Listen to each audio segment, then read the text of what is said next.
Okay, we're back on the SportsMax Zone and we're going to talk some track and field now. Breathtaking weekend of track and field action from the J3A's Olympic trials at the National Stadium in Kingston. There were junior and the senior nationals as well. And Leighton Levy was there to watch the action for us.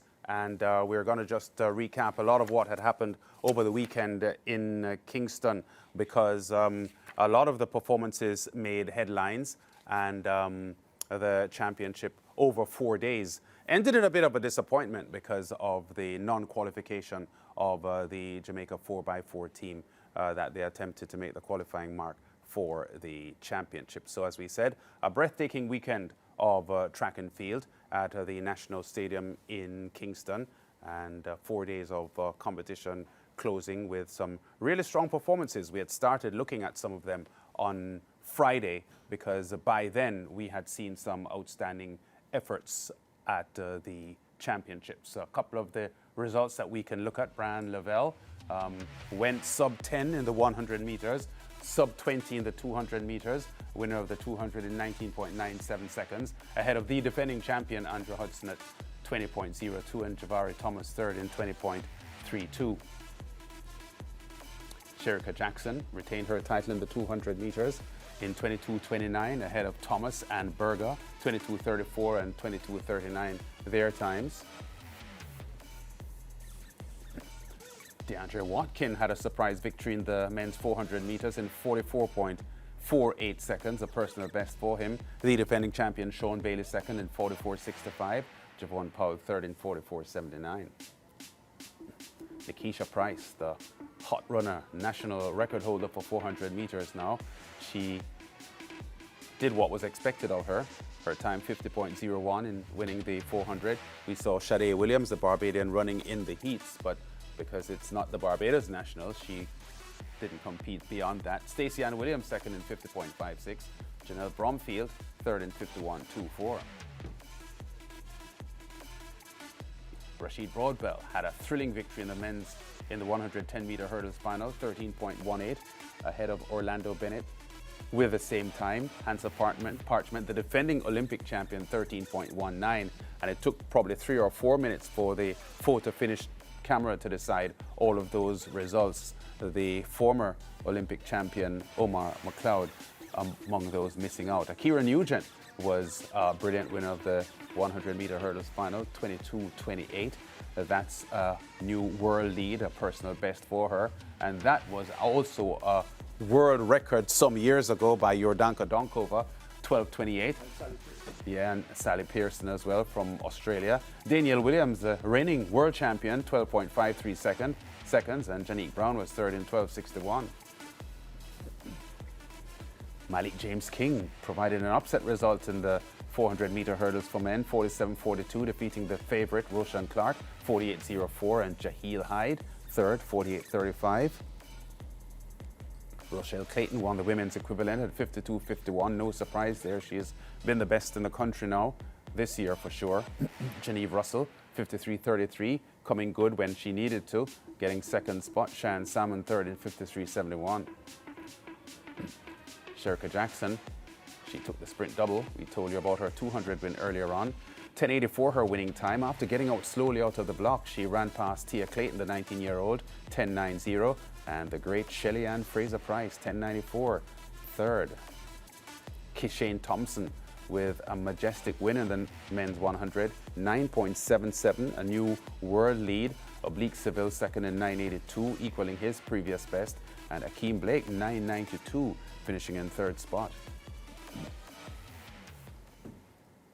Yeah, so following the stunning display in that men's 100-meter final, the Stephen Francis coach, Kishane Thompson, shared the instructions he wasn't given before running the final.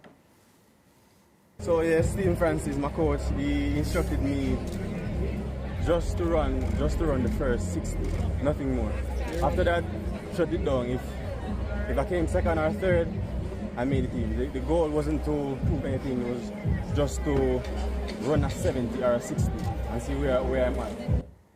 Yeah, so Kishane Thompson there, 9.77 with the victory there. I thought he did follow his coach's instructions by shutting it down somewhat, even though Oblique Seville was right there with him. But he did look to have a lot more in the tank in the last 20 meters or so.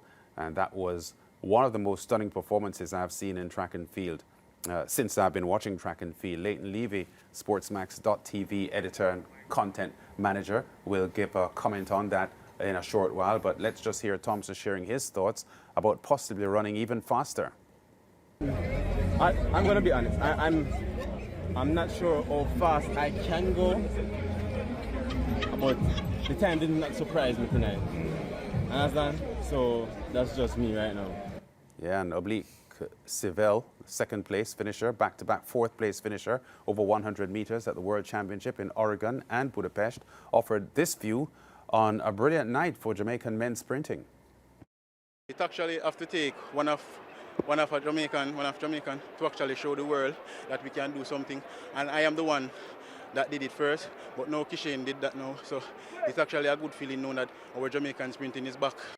Yeah, and we're happy to be joined by lead writer and content manager at SportsMax.tv, Leighton Levy, as we discuss a thrilling weekend in Jamaica. And I think Oblique Seville put it well there, speaking about the current potency of Jamaica's sprinting, both on the male and female side, coming after a pretty long period where fans were beginning to think that things weren't going so well. Ricardo Chambers' interview with Stephen Francis a couple of weeks ago, I think, did set us up for this kind of performance, because he said he has heard the talk about Jamaica's sprinting declining and so on, and he just told people, hold on, just watch the trials, and when we see the trials, we can revisit this discussion. And we are revisiting the discussion, because Francis was absolutely right. Yeah, and the reality of it is simply this. A lot of the fans think that you can just pop somebody into a microwave and out comes a world-class sprinter. It doesn't work like that. It takes time. And we have never been patient. On the women's side, things have been a little bit more fluid, where as soon as one athlete steps aside, another one comes in to fill the space. We just saw that this weekend with Tia Clayton. Of course, her sister, Tina Clayton, had knocked on the door before that, but she's injured this year. For the men, it's a little bit different. Usain Bolt retired in 2017, and also coincided with the subsequent retirement of Asafa Powell, subsequent retirement of Michael Frater, Nesta Carter. The group of athletes, sprinters, were among the very best of all time. Yeah, and Johan Blake's injury issues that forced his decline. Yeah, so what we were seeing was a gap, because we had this cluster of talent that was all at the same time, and then they retired. So it was going to take time to build into a new set of athletes. And of course, by that time, Kishen Thompson was still at Garvey Maceo, gradually building his way up. He won a Central Champs in 2019, 10:59. Eventually got onto UTEC, but then was injured. And so his progression was stalled. Oblique Seville, similarly through Calabar High School, remember he won a Champs. And the transition is not instant. It takes time to build your body, to get the mechanics right, to get the speed and the endurance into your body as the body matures. It's going to take time. So we saw Oblique Seville for the last 3 seasons, who was running partially injured. He had a back injury that prevented him from being as strong as he could be. Got that sorted out last year. So this year, we're beginning to see his true potential. And so here comes also Kishen Thompson, healthy at last, and able to deliver in ways that is absolutely frightening. Because I keep mentioning this point because it's so stark and so real for me, that in 2005, June, remember after Asafa Powell flamed out at the Olympics in Athens, he came back in for 2005 and set the world record of 9.77. He ran it 3 times over the next 3 years, in 2006 and 2007. And if you remember, he had to really work hard to get those times. To see how this kid, Kishen Thompson, who is 22 years old, about to turn 33 in next July, in just about 2 weeks' time. Yeah. Literally shut it down 20 meters from the tape and run 9.77. Just tells you how talented this young man is. And he's young enough to last a decade if he's healthy enough. Oblique Seville similarly. And of course, we can't forget Akeem Blake, who has run in 9.89 in the last couple of seasons. So now we have a cadre of talented young sprinters coming through, along with Ryan Ford and others, who will eventually fill that gap left behind by Usain Bolt and company.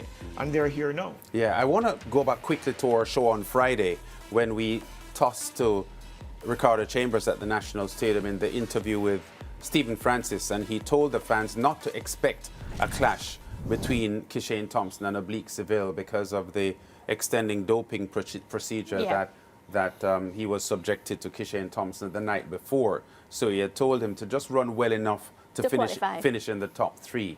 And as soon as the race was finished, he ran straight around to the warm-up track where Stephen Francis was, and I saw the video of that, and he looked apologetic. It looks as if he was saying to Stephen Francis, I was trying to do what you told me to do, but I think I did because I was pretty easy. I ran hard, as you said, for the first 60 meters, and then I was comfortable after that. And looking on, I'm not sure if my eyes are fooling me, but he did look very comfortable the last 30 meters. In the semifinals, he had the grandstand on his feet because he literally, after 60, he literally jogged the rest of the race around 9:84. Everybody I've spoken to, and I'm talking about people who used to run track and people who have been following track and field for as long as I have been. And everybody, to a man, said it reminded them of Usain Bolt in 2009 in Berlin when he jogged at 9:89 and he said it now go normal. Remember when he came back and then ran 9:58 in the final. That is what we saw in the semi-final. Yeah. It actually gave me goosebumps. Kieran Rayner from TVG and I were standing on the cycle track watching it.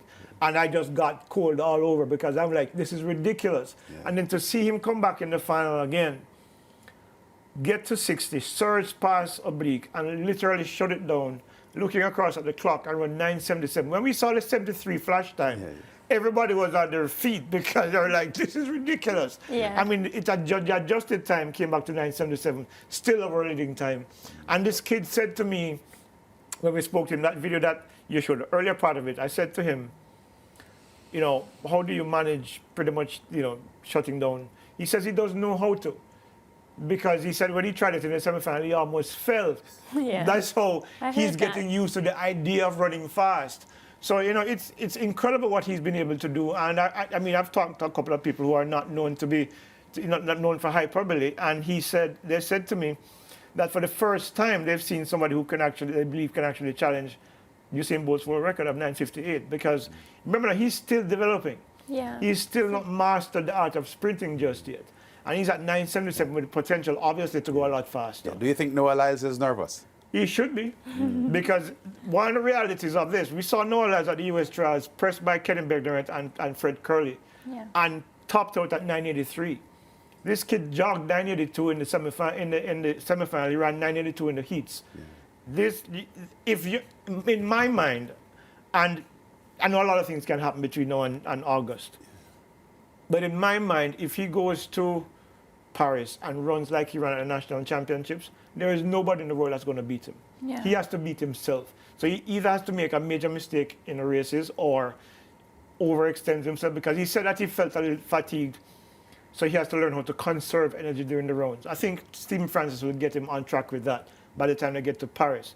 But if he's able to conserve his energy through the rounds and get into the final and run like he ran in the finals on Friday night, he's running 65 at least.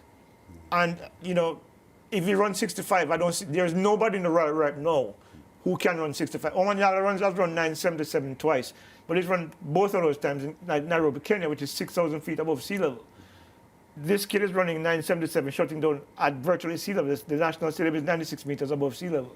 Yeah. So he's right now at least a tenth and a half faster than everybody else in the world. Yeah. And I don't see him getting beat unless he does something ridiculous in Paris. Yeah, really promising times for, of course, Jamaica, especially because I feel like on the men's side of things, Leighton, y'all didn't have too much to celebrate because the women were very, very dominant. Now you have two sets of people to look forward to. Now let's talk about the women, because Shericka Jackson, brilliant, cupping first place in the 100 meters. Tia Clayton, you know, stunning as well. A lot of people felt surprised to see how she executed. And then Shelly-Ann Fraser-Pryce in third position. Your assessment of how that 100-meter final went? Well, it went according to her. Well, I only thought Shelly was going to come second. But Tia Clayton has shown that she's now stepped up to the plate. I think she's beginning to understand what it means to be professional. I think she and her sister have now embrace the idea of professionalism, and we're beginning to see that. Tina is not well, so we didn't expect much from her, but Tia clearly has made a step forward, because you remember, Tina Clayton has run 1085 at the World Under-20 Championship, so she's already there. Tia now is catching up to her, and it's going to be very interesting to see. This is after just over a year at MVP from out of high school. So it's going to be interesting to see what Tia Clayton is able to do when she gets to Paris, because 1086 at the National Championships, with an extra month of work, who knows what she might be able to deliver in Paris. Shelly Fraser-Pryce is coming back from a myriad of physical challenges. Huh? Yeah. And so I don't think she overextended herself at the National Championships. I think she did well enough to qualify. I still think that she has at least 10-8 in her legs right now, but all she needed to do was to qualify, because I think she recognizes that she still has a lot of work to do. And of course, Shericka Jackson, 1084, after a bad start, tells me that she's in the shape that she's in at this time 2 years ago. It was more than bad, though. It was awful. Yeah, it was. It wasn't the best. Yeah, and after, I think after 10 meters, I think she was 7th. She was at the back of the pack, She was at the back, yeah. because she knows she's faster than her, so she kept her composure and came through. I think what Shericka needs to do is to stop thinking about the start and just focus. Look, she trains it hard. They drill it every day in training. But I think she's overthinking it. I think she should allow the instinct, the reflex is what the term that they use, to take over and just trust it and just go. If you're thinking about it, you're going to slow yourself down by thinking too much about it and then deliberately trying to do the right things, as opposed to allowing the body to do what it's trained to do. So I think she'll be fine. What I saw from her in the 200, she was running well within herself to win the 200, so I'm not really worried about that. And I think in another month she'll be ready to take on the rest of the world. Who I was particularly impressed with in the 200 was Lanae Thomas. Yeah. Because I spoke to her coach earlier this year, private conversation, but he said something that I think I can say publicly. I think I've said it before, that he thinks that she can run 21.7 this year. And I saw that because what she said to me after the race confirmed that argument. Yeah. Wherein she said that she's trained through the national championship, which means that she's still training heavily. She trained heavily coming in, so she's training on loaded legs. So once she begins to taper in the next couple of weeks, I think she's going to be a lot faster in Paris. And I think, given what we saw from her, there's a possibility that we could have 2 women on the podium in Paris in the 200 meters. Yeah, and just before we go to the break, just to cover the sprints, Brian Lavelle's 200-meter win in 19.97, having already run a sub-10 in the 100 in the earlier rounds for the first time in his career. His improvement is encouraging. I think he's finally healthy now. Yes. And he said that he was surprised running sub-20 in the 200. He said he expected it in the 100. Yeah. But what we're seeing, again, what I talked about patience, because the progress is hardly ever linear. So he's going to have challenges with the physical part of, because when you're pushing your body to the limit, it will break down. You will have injuries that will take a long time to heal and to recover from. And I think he's finally healthy now. He looks stronger than ever before. And one clear indication of his strength is how he came from behind to chase down Andrew Hudson and catch him at the line and run under 20 seconds. It tells me that he's in good shape, and he will acquit himself well in Paris. He may not medal, or he may not even get to the final, but I think he'll be in the semis. But I think the experience will serve him well as he continues to develop. Because we saw him at Champs, we know he's talented, but now we're beginning to see the manifestation of it at the senior level. Okay, we still have a lot more to talk about with Leighton Levy on the Jamaica Olympic trials, including those exciting sprint hurdles and some 400-meter results as well. So we'll be back after the break with that.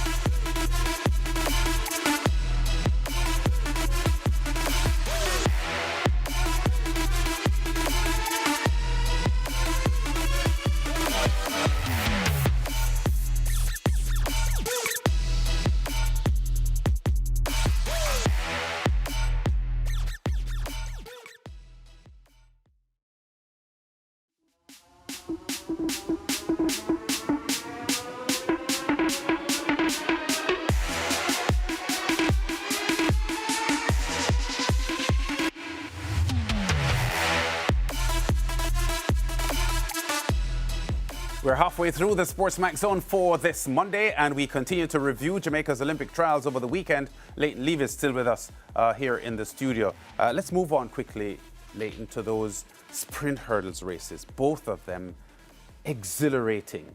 The men's finish was like, you know, Out of a this nail world. biter. Yeah, a nail boy. biter. I wasn't sure who won. I thought from my optics told me that Broadbell had won, just seeing it live. But then because they took so long to sort it out, I was wondering if I was seeing doubles. But I don't want to go there yet.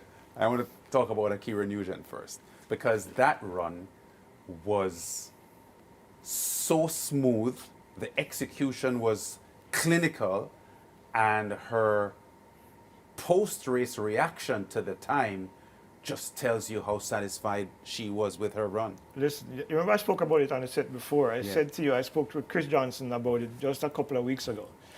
I asked him, you know, I haven't seen her run many hurdle races so far this season, but she's run a lot of flat races, 60 meters indoors and a couple of hundreds outdoors. I think she ran a 200. And so he said to me that she's in great shape. They were fine-tuning her hurdle technique, and they expect, you know, pretty much good things from her at the national championships. When I saw her in the Bahamas last week, the week before, the live, I remember the name of the meet, and the ease at which she ran 12:54, I came back to Jamaica and I said it to a couple of guys on the production side of things, and to a couple of colleagues, that she was the least she was going to run at the national championships was 12:3. Yes. She ran 12:28. I think that this girl is going to be ridiculous in Paris, and I think for the next few years she's going to be ridiculous at the World Championships next year and the next Olympic cycle. And of course, when Brittany Anderson comes back, Jamaica is going to have a very formidable team of young sprinters, because the exciting thing about it for me, Akira said, because I knew that she was going to do this. But there was a young lady who, I mean, still doesn't talk to me, but she won the NCAA title in 2019, 12:40, which was a national record for about 3 months before Danielle Williams broke it and said 12:32 later on in the year. That's Talking Janique. about Janique Brown. Yeah. She's back, 12:61, and after the race, she said that she's finally taking it seriously and she's over her troubles now, and she's finally beginning to trust what she's been doing at MVP. That 12:61 could be 12:4 in a month's time. Yes. And I think what we are seeing here is the next generation of sprint hurdlers come through, along with the old veteran Danielle Williams, who's making her first Olympic The team. old veteran, as in the reigning world World champion. champion. Yes, Yeah. yes. You know, so Yeah. I think they'll acquit themselves very well. I mean, when you look at the U.S. trials, where the first 6 women were under 12:4, you know. But I think knowing how Akira matches up to Masai Russell, who, by the way, the world lead lasted for about an hour for Akira, because Masai Russell ran 12:25 at the U.S. trials. Yes, yes. But I know when they match up in Paris, I hope she gets the lane next to Akira, because she's dead. Because I know Akira owns her. And I think it's going to be the same in Paris, because what we saw from Akira right now, I'm sure that Boogie Johnson is going to find a way to have her be even more efficient than the 12:28, which was a world record not very long ago. And I think it's possible for Akira to go a lot faster in Paris. And I think it's one of the most exciting times for me, because I've said it many, many times, that while a lot of Jamaicans are fascinated and obsessed with the sprints, the Jamaican athletes are spreading their wings into other events, and we're beginning to become the best in the world at some of these events, including the sprint hurdles. And then we saw in the men's sprint hurdles, where you had 2 Olympic champions in that race, you have a Commonwealth champion in that race, and they were almost beaten by a finalist at the World Championships last year in Orlando Bennett. And the 2012 Olympic champion ran his season's best time of 13:22 and came 5th behind Tyler Mason, who ran the same time. That's how close that race was. Yeah. 13:18, 13:18, 13:19, 13:22, 13:22. It was absolutely ridiculous. And when I spoke to Hansel Parchment before, he says, I think he's been in more competitive races, but this one was extremely competitive, because you couldn't. I was standing at the finish line.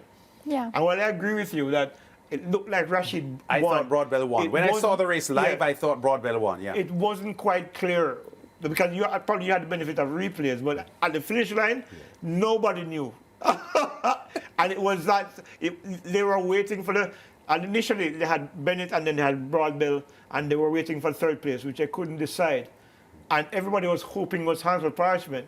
And then they came back again and said Broadbell first, Bennett second, and still no third place decided, and eventually came up with Parchment, and the crowd went wild. You know, so he said he wasn't particularly nervous, Hansel that is. Oh. But if I was in his shoes, I would have been, because it was that close. And he was looking across at the line. So Yeah, because they were all unsure of where their positions were coming over yeah, that but he final started hurdle. looking across before he got to the Yeah. line, which is Yeah. risky Yeah. in such a close race. Listen, with 2 hurdles, 3 hurdles, at the 7th hurdle, Broadbell was in 4th of them. Yes. That's how close that race was. And then he surged over the last three hurdles and got to the front. But it was extremely exciting. And listen, man, I don't think the buzz in the stadium was like I've never seen before. And it was quite exciting indeed. Okay, Yeah. now following the failure of the Jamaica 4x4 men's team to qualify for the Paris Olympics, that's the 4x4 relay, in the final race of the trials, opening leg of the Jamaica Gold performers, he came into that event. There were some comments after the race about the disappointment. Raheem Hales, he spoke about the effort. He was part of the Jamaica Gold team. I don't really know exactly what happened. I just know that some people didn't. I guess they were warming up and they didn't feel like they didn't feel good. So we had to replace them with 2 other people, and that's all I have to say about that. I don't really know the details. I try not to make it bother me. I mean, it would be more sure that okay, these guys definitely can get it done. Not saying the others can't, but no, you've seen their results, so it's evidence that they can get it done, and it would, as I say, it would have been way better. But unfortunately, they weren't out here.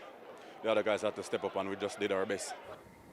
Yeah, so he's talking there about the effort by the Jamaica Gold team, which was given an opportunity, a final opportunity to make the qualifying time for the Paris Olympics on the last day that you could make qualifying. Yeah, Sunday was the deadline. Right. Yeah. And the disappointing thing was that none of the top 3 finishers in the flat 400 competed in that relay.